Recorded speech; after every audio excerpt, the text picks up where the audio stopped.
পাবনার বিখ্যাত ঐতিহ্যবাহী শাপলা হোটেলে আজ দুপুরে খাবার খেতে চলে আসলাম। এত ঐতিহ্যবাহী পুরনো হোটেলে আমি খেতে আসছি করলা শাক ভাজি, আর শেষে কি হলো সেটাই লাস্ট পর্যন্ত দেখতে থাকবে। শাপলা আদর্শ খাবার হোটেলে কে কে খেয়েছেন, কার কাছে কেমন লেগেছে আমাকে কিন্তু জানাবে। এসে পেয়ে গেলাম বিষাক্ত সে করলা, সাথে ছিল পালং শাক ঘাটি। ও মা এ কি, সাথে আমাকে মুরগির গোশ, সাথে গরুর গোশও দিয়ে দিল। আমি আবার না এগুলো মুরগির গোশ গরুর গোশ অনেক খেয়ে ফেলেছি, তাই ভাবলাম আজকে একটু তিতা করলাই খাবো। আমার কাছে কেন জানি না একটু তিতা করলা একটু বেশিই মজা লাগে। কি যে মজা ছিল করল্লাটা, মনে হচ্ছে এখনই আবার খেয়ে ফেলি। আমার যে আবার তিতা করলা বেশিই পছন্দ। আর এই শীতের সময় পালং শাক মানেই সেরা। পালং শাক আমার সব খাবারেই থাকতে হবে, কেন জানি না পালং শাকটা একটু বেশিই ভালো লাগে শীতের সময়। আমি আবার ১২ মাসই পালং শাক পছন্দ করি। আর শাপলা হোটেলের পালং শাক ছিল দুর্দান্ত, আমার কাছে এতটা মজা লেগেছে।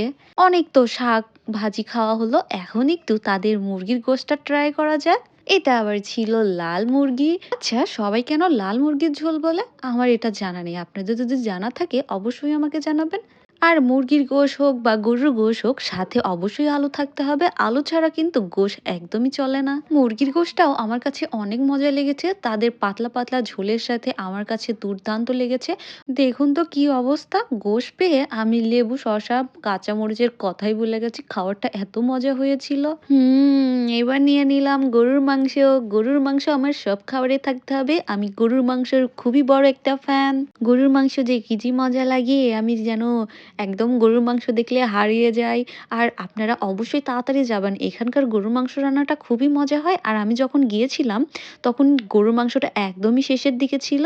হুম আমার মতো এরকম গরু গোশ লাভার কে কে আছেন অবশ্যই কমেন্টে জানিয়ে যাবেন। আচ্ছা, দেখে মনে হচ্ছে না আমি বিয়ে বাড়ির গরু গোশ খাচ্ছি, তাদের গরুর মাংস রান্নাটাই ছিল বিয়ে বাড়ির মতো।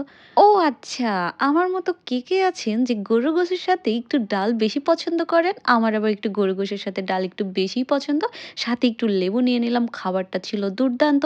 তো কার কার কাছে এখানকার খাবার অনেক বেশি মজা লাগে আমাকে কিন্তু অবশ্যই জানাতে ভুলবেন না। তো দেখা হবে নেক্সট ভিডিওতে, ততক্ষণে ভালো থাকবেন, আল্লাহ হাফেজ।